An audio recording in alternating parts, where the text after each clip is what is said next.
Sou Ana Laura e sejam muito bem-vindos ao meu canal A Verdade Te Libertará. O tema de hoje é o racismo e o movimento negro. Toda essa questão vem de muito tempo. A falta de aceitação de um determinado grupo com determinadas características é antiga e não começou com os pretos. Temos exemplos históricos de escravidão na Bíblia, sendo o próprio povo hebreu escravizado por diversas vezes. Uma delas foi nos tempos de Moisés, cuja duração foi de 400 anos. O ponto que pretendo chegar é que vários grupos ao longo da história da humanidade já foram escravizados e inúmeros deles possuíam cores diversas. Isso não está restrito a pessoas de cor preta. Ao longo dos séculos, muitos povos sofreram com a escravidão. Ingleses escravizaram irlandeses, africanos escravizaram africanos, e houve em lugares como África, Europa, Japão, China, Brasil e em muitos outros lugares, praticamente em todas as culturas, nacionalidades e religiões, desde os tempos antigos até os dias atuais. Deus também nos ensina nas Escrituras Sagradas que ser escravo nesta vida pode ser a vontade dele, como ele mesmo fez com o seu povo, e demonstra que para ele não existe distinção de pessoas, conforme está escrito em Gálatas 3:28. Não há judeu nem grego, não há escravo nem livre, não há homem nem mulher, porque todos vós sois um em Cristo Jesus. Além do que somos todos descendentes de um só casal, Adão e Eva, portanto somos todos irmãos. O que aconteceu com George Floyd foi lamentável e jamais deve ser aceito. Dizer que alguém é inferior por causa da sua cor de pele não é correto e não possui embasamento bíblico nem científico. Pessoas que pensam assim estão pecando contra Deus, que fez todos à sua imagem e semelhança. Contudo, devemos nos indignar com o assassinato de qualquer pessoa, independente da sua cor de pele. Não somente vidas pretas que importam. Independente das características físicas, a vida humana é preciosa aos olhos do Criador. O movimento negro não representa a maioria das pessoas de cor preta, pois não devemos ser divididos por categorias de cor, raça e etnia, porque somos todos seres humanos. Precisamos encerrar uma discussão que jamais deveria ter sido iniciada. Precisamos parar de dar ibope a questões que não merecem atenção. Devemos olhar para o nosso próximo como Cristo olhou para todos que foram até ele. Todos seremos julgados de acordo com as nossas obras. O que fazemos aqui refletirá em toda a nossa eternidade. Só há um caminho para qualquer pessoa ser salva, e este caminho é Cristo. Está escrito que Cristo é o caminho, a verdade e a vida. Ninguém se achega ao Pai se não for por Ele. Não existe ninguém que não tenha pecado. Estamos todos destituídos da graça de Deus. Cristo deixou muito claro que estamos todos no mesmo barco furado, e que está prestes a naufragar no mais profundo oceano de dor e desespero. A morte é um grande símbolo da nossa igualdade. Todos morreremos, murcharemos como a folha e nossas iniquidades como um vento nos arrebatarão.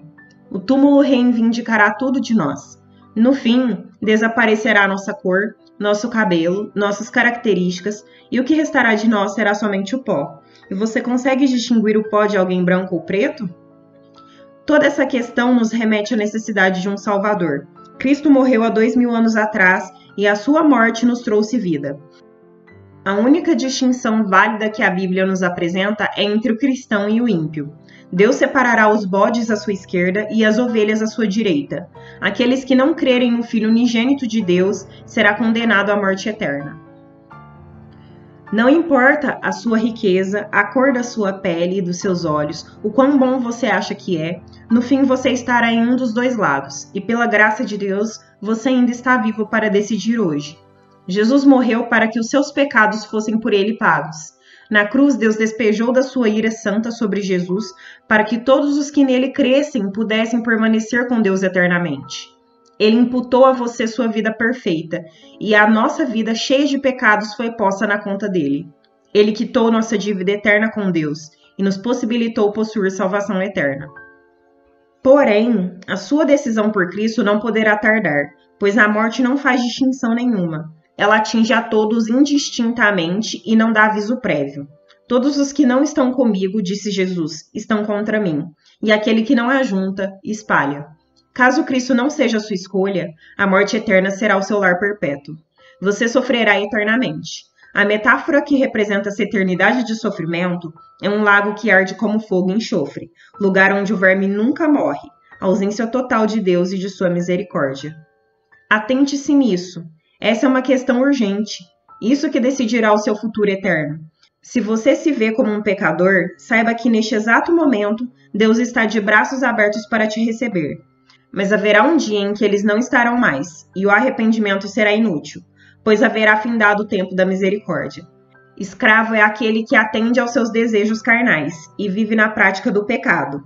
Estes são os verdadeiros prisioneiros.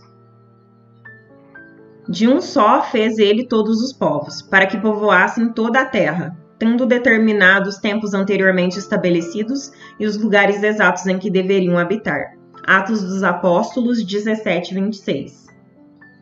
Pois todos pecaram e estão destituídos da glória de Deus. Romanos 3, 23. Mas, se tratarem os outros com parcialidade, estarão cometendo pecado e serão condenados pela lei como transgressores. Tiago 2:9. Nessa nova vida, já não há diferença entre grego e judeu, circunciso ou incircunciso, bárbaro e cita, escravo e livre, mas Cristo é tudo e está em todos. Colossenses 3:11. Jesus respondeu: digo-lhes a verdade, todo aquele que vive pecando é escravo do pecado. João 8:34. Se, pois, o Filho vos libertar, verdadeiramente sereis livres. João 8:36. Não será assim entre vós, mas todo aquele que quiser, entre vós, fazer-se grande, que seja vosso serviçal, e qualquer que entre vós quiser ser o primeiro, que seja vosso servo. Mateus 20, do 26 ao 27. E sabemos que já o Filho de Deus é vindo, e nos deu o entendimento para conhecermos o que é verdadeiro.